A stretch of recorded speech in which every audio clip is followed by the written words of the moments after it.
ಸಚಿವ ರಾಮಲಿಂಗಾರೆಡ್ಡಿ ಮನವೊಲಿಸಲು ಸಿಎಂ ಯತ್ನಿಸುತ್ತಿದ್ದಾರೆ.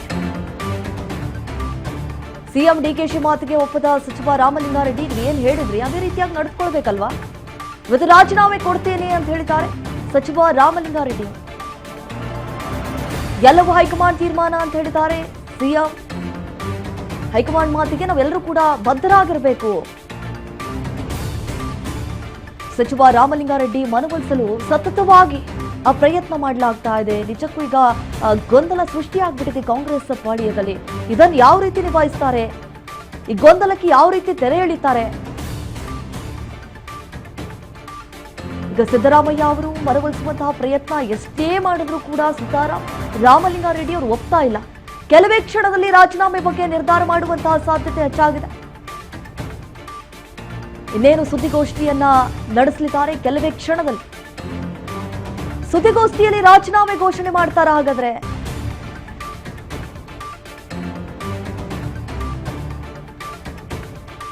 ಸಚಿವ ರಾಮಲಿಂಗಾರೆಡ್ಡಿ ಮನವೊಲಿಸಲು ಸಿಎಂ ಸತತವಾಗಿ ಯತ್ನಿಸ್ತಾ ಇದ್ರು.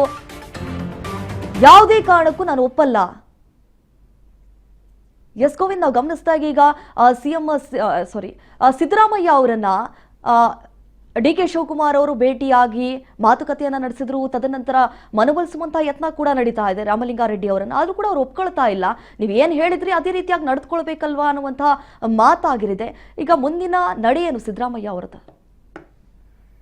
ಈಗ ನಿನ್ನೆ ಸಹಜವಾಗಿ ಮುಖ್ಯಮಂತ್ರಿಗಳು ಡಿ ಕೆ ಶಿವಕುಮಾರ್ ಕಾವೇರಿ ನಿವಾಸಕ್ಕೆ ಸಿದ್ದರಾಮಯ್ಯ ಭೇಟಿ ಮಾಡಿ ಇಲ್ಲಿ ಖಾತೆ ಹಂಚಿಕೆ ವಿಚಾರ ಸಂಬಂಧಪಟ್ಟಂತೆ ಎಲ್ಲೊಂದ್ ಕಡೆ ಭಿನ್ನಮತ ಸ್ಫೋಟ ಆಗಿದೆ. ಅದರಲ್ಲೂ ಕೂಡ ನೇರವಾಗಿ ರಾಮಲಿಂಗಾರೆಡ್ಡಿ ಅವರು ತಮ್ಮ ಅಸಮಾಧಾನ ಹೊರಹಾಕ್ತಾ ಇದ್ದಾರೆ. ಕೊಡೋದಾದ್ರೆ ಬೆಂಗಳೂರು ಅಭಿವೃದ್ಧಿ ಖಾತೆ ಕೊಡಿ, ಬೇರೆ ಖಾತೆ ಬೇಡ ಅಂತ ಹೇಳಿ. ಹಾಗಾಗಿ ಸಹಜವಾಗಿ ರಾಮಲಿಂಗಾರೆಡ್ಡಿ ಅವರನ್ನ ಸಮಾಧಾನ ಪಡಿಸುವಂತ ಕೆಲಸಕ್ಕೆ ಸಿದ್ದರಾಮಯ್ಯ ಅವರು ಮುಂದಾಗಿದ್ರು ಕೂಡ ಎಲ್ಲೋ ಒಂದ್ ಕಡೆ ಅವ್ರು ದೂರವಾಣಿ ಕರೆ ಮಾಡಿದ್ರು ಕೂಡ ರಾಮಲಿಂಗಾರೆಡ್ಡಿ ಅವರು ಈಗ ರಿಸೀವ್ ಮಾಡ್ತಾರೆ ಅನ್ನೋದು ಮಾಹಿತಿ ಸಿಗ್ತಿದೆ.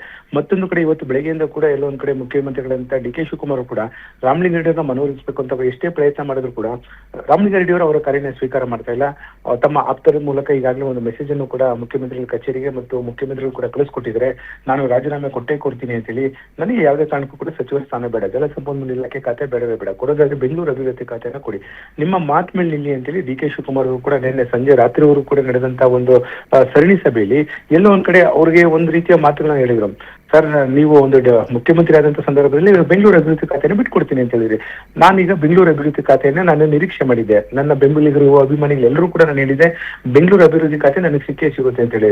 ಆದ್ರೆ ಕಡೆ ಕ್ಷಣದಲ್ಲಿ ಬೆಂಗಳೂರು ಅಭಿವೃದ್ಧಿ ಖಾತೆ ನನಗೆ ಮಿಸ್ ಆಗಿದೆ. ಹಾಗಾಗಿ ಕೊಡೋದಾದ್ರೆ ಬೆಂಗಳೂರು ಅಭಿವೃದ್ಧಿ ಖಾತೆಯನ್ನ ಕೊಡಿ, ಇಲ್ಲದಿದ್ರೆ ನಾನು ಶಾಸಕನಾಗಿ ಮುಂದುವರಿತೀನಿ. ನನಗೆ ಯಾವುದೇ ಕಾರಣಕ್ಕೂ ಕೂಡ ಪಕ್ಷ ವಿರೋಧಿ ಚಟುವಟಿಕೆ ಮಾಡೋದಿಲ್ಲ, ನಾನು ಪಕ್ಷ ಬಿಟ್ಟು ಹೋಗೋದಿಲ್ಲ, ಆದ್ರೆ ಶಾಸಕನಾಗಿ ನಾನು ಮುಂದುವರಿತೀನಿ ಅಂತ ಹೇಳಿ ರಾಮಲಿಂಗಾರೆಡ್ಡಿ ಅವರು ನೇರವಾಗಿ ಸಿಎಂ ಡಿ ಕೆ ಶಿವಕುಮಾರ್ ಅವರಿಗೆ ಸಂದೇಶವನ್ನ ರವಾನೆ ಮಾಡಿದರು.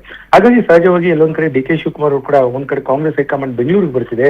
ಈ ಒಂದು ಸಂದರ್ಭದಲ್ಲಿ ಸಂಪುಟದಲ್ಲಿ ಸ್ಫೋಟ ಆಗಿರುವಂತಹ ಈ ಒಂದು ಭಿನ್ನಮತ ಏನಿದೆ ಇದನ್ನು ಶಮನ ಮಾಡುವಂತ ಪ್ರಯತ್ನಕ್ಕೆ ಡಿ ಕೆ ಶಿವಕುಮಾರ್ ಎಷ್ಟೇ ಪ್ರಯತ್ನ ಮಾಡಿದ್ರು ಕೂಡ ಎಲ್ಲೋ ಒಂದ್ ಕಡೆ ಸಾಧ್ಯ ಆಗ್ತಿಲ್ಲ. ಹಾಗಾಗಿ ರಾಮಲಿಂಗಾರೆಡ್ಡಿ ಅವರು ನಡಿ, ಯಾಕಂದ್ರೆ ಸಹಜವಾಗಿ ರಾಮಲಿಂಗಾರೆಡ್ಡಿ ಅವರು ಯಾವುದೇ ವಿಚಾರ ಬಂದಂತ ಸಂದರ್ಭದಲ್ಲಿ ಎಲ್ಲೂ ಕೂಡ ತಮ್ಮ ಸಿಟ್ಟನ್ನ ಪ್ರದರ್ಶನ ಮಾಡೋದಿಲ್ಲ.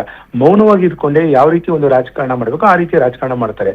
ಹಾಗಾಗಿ ಎಲ್ಲೋ ಒಂದ್ ಕಡೆ ಕಾಂಗ್ರೆಸ್ ಪಾಳ್ಯದಲ್ಲಿ ಎಲ್ಲೋ ಒಂದ್ ಕಡೆ ಎಲ್ಲರ ಒಂದು ಮೆಚ್ಚುಗೆಗೂ ಕೂಡ ರಾಮಲಿಂಗಾರೆಡ್ಡಿ ಅವರು ಪಾತ್ರ ಆಗಿರುವಂತದ್ದು ಸಹಜವಾಗಿ.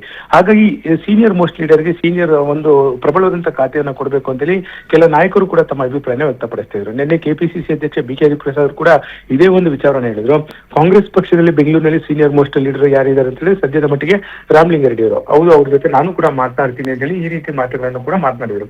ಆದ್ರೆ ಎಲ್ಲೋ ಒಂದ್ ಕಡೆ ಸಿಎಂ ಡಿ ಕೆ ಶಿವಕುಮಾರ್ ಖುದ್ದು ಫೀಲ್ಡ್ ಹಿಡಿದು ಅವ್ರನ್ನ ಒಂದು ಅಸಮಾಧಾನವನ್ನು ಶಮನ ಮಾಡುವಂತ ಪ್ರಯತ್ನ ಮಾಡಿದ್ರು ಕೂಡ ಸದ್ಯ ರಾಮಲಿಂಗಾರೆಡ್ಡಿ ಅವರು ಯಾವುದೇ ಕಾರಣಕ್ಕೂ ಕೂಡ ನಾನು ಮುಂದೆ ಇಟ್ಟ ಹೆಜ್ಜೆನ ಹಿಂದೆ ಇಡೋದಿಲ್ಲ, ನಾನು ರಾಜೀನಾಮೆ ಕೊಟ್ಟೇ ಕೊಡ್ತೀನಿ ಅಂತ ಹೇಳಿ ಅಧಿಕೃತವಾಗಿ ಹೇಳ್ತಾ ಇದ್ದಾರೆ.